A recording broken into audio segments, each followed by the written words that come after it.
अभी बिहार सरकार में जो फॉर्म अप्लाई हो रहा था सर, कहीं ना कहीं नाइंसाफी साफ तौर पर देख रहा है सर।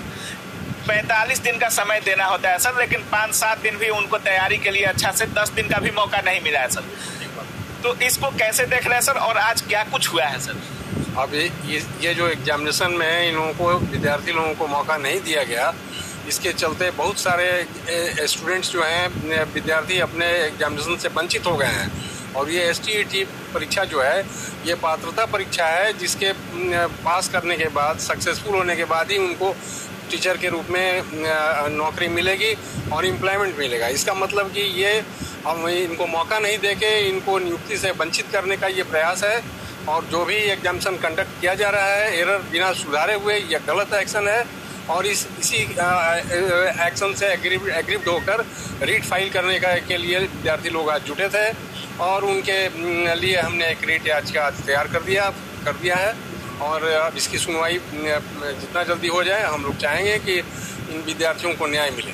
अच्छा सर, रीट फाइल आज हो चुका है? हाँ, बिल्कुल।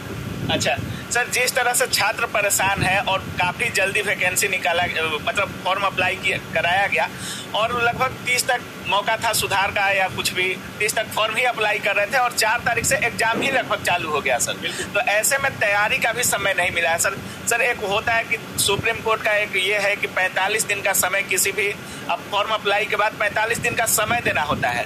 तो बिहार सरकार 45 दिन हमारे स्टूडेंट्स क्यों सफर करें, और इसी के चलते न्याय के लिए उन लोगों ने रीट याचिका आज ये किया है। सब चीज़ हो चुका है। अब इसकी सुनवाई जब हो जाए, जितना जल्दी हो जाए, न्याय हाई कोर्ट के ऊपर डिपेंड करता है, और हम समझते हैं कि लोगों को न्याय मिलना चाहिए सर। अगर सर न्याय मिलता है, स्टेट वालों के साथ हाई कोर्ट न्याय कर देता है, तो ये जो फॉर्म आया है कहीं ना कहीं इसको तो रद्द करना पड़ेगा सर, और दोबारा से परीक्षा के लिए समय देकर परीक्षा कंडक्ट करना पड़ सकता है सर। इसे रद्द करके और उनको फ्रेश एग्जामिनेशन जो है, पुनः एग्जामिनेशन लेने के लिए एडवर्टाइज करना पड़ेगा, और उसके आधार पर मौका देना पड़ेगा। और जो 45 दिन का सुप्रीम कोर्ट ने जो जजमेंट दिया है, उसके आलोक में इन लोगों को पूरा मौका मिलने के बाद ही एग्जामिनेशन लेने की प्रक्रिया शुरू करनी होगी। मतलब कहीं ना कहीं फिर से एडवर्टीजमेंट देना पड़ेगा बिहार सरकार को स्टेट विद्यार्थियों के लिए। बिल्कुल, ये जो अथॉरिटीज ने जो किया है, अपनी गलती के चलते, उनकी गलती के चलते हमारे विद्यार्थी सफर किए हैं, इसलिए उनको पुनः मौका मिलना ही चाहिए, और मिलने की उम्मीद है बिल्कुल, इसलिए कि सुप्रीम कोर्ट ने अच्छा सर, कुछ दिन पहले बिहार टीचर का भी मुद्दा काफी गर्म था। उसमें भी सुप्रीम कोर्ट ने आदेश दिया कि 1 to 5 से बीएड वालों को एलिमिनेट कर दिया जाए। राजस्थान सरकार की तरफ से काफी सरकारें थी उसमें, और सुप्रीम कोर्ट का ये आदेश आया कि 1 to 5 में बीएड वाले एलिजिबल नहीं है, इनको यहाँ से 1 to 5 से एलिमिनेट कर दिया जाए। प्राइमरी टीचर बनने के योग्य ये लोग नहीं है, इसका मौका डीएलएड वालों को मिलना चाहिए। लेकिन सर उसके बाद भी एग्जाम हो गया, बीएड वाले भी एग्जाम में बैठे हैं, और साफ तौर पे ये जजमेंट आने के बाद भी अभी तक क्लियर नहीं हो पाया है कि डीएड वाले और डीएलएड वाले और बीएड वाले एक साथ उनका रिजल्ट बनेगा 1 to 5 में, या बीएड वाले एलिमिनेट कर दिया जाएंगे, या सिर्फ डीएलएड वालों का ही रिजल्ट बनेगा। अभी तक कहीं ना कहीं सब छात्र अधर में है, और स्टेट वालों के साथ भी ऐसा ही हो रहा है सर। तो क्या सुप्रीम कोर्ट से भी बिहार सरकार ऊपर हो गई है सर?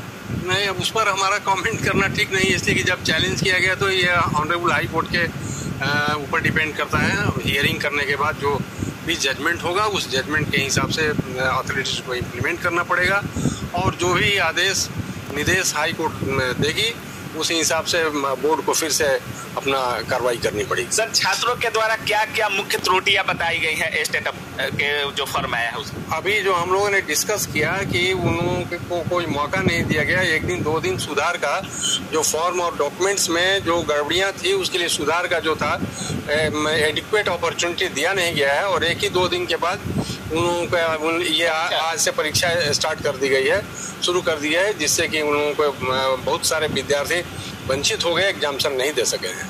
अच्छा, यही मुख्य मांग है? यही मुख्य मांग है। कहीं ना कहीं परीक्षा को निरस्त करके एग्जाम का डेट जो है बढ़ा दिया जाए, और सुधार का एक मौका दे दिया जाए। सुधार का मौका मिलना चाहिए, या दोबारा एडवर्टाइजमेंट दिया जाए, चाहे नहीं दिया जाए, एक सुधार का मौका देकर उसके बाद कुछ दिन परीक्षा का तैयारी करने के लिए समय मिले, और उसके बाद परीक्षा हो। बिल्कुल समय मिलना ही चाहिए, बिना समय दिए हुए विद्यार्थी तैयारी नहीं कर सकते हैं। क्या अवधेश मिश्रा सर छात्रों के साथ है? बिल्कुल छात्रों के साथ है। छात्रों के प्रोटेक्शन के लिए, उनके लीगल राइट्स को प्रोटेक्ट करने के लिए हमने रीट तैयार किया है और देखिए कितना जल्दी क्या न्याय मिल जाना चाहिए, उम्मीद है। तो जैसा कि आप लोग सुन रहे थे, हमारे साथ पटना हाई कोर्ट के जाने माने अधिवक्ता अवधेश कुमार मिश्रा सर थे और सर का साफ कहना है कि इस परीक्षा को कहीं न कहीं निरस्त करना पड़ेगा।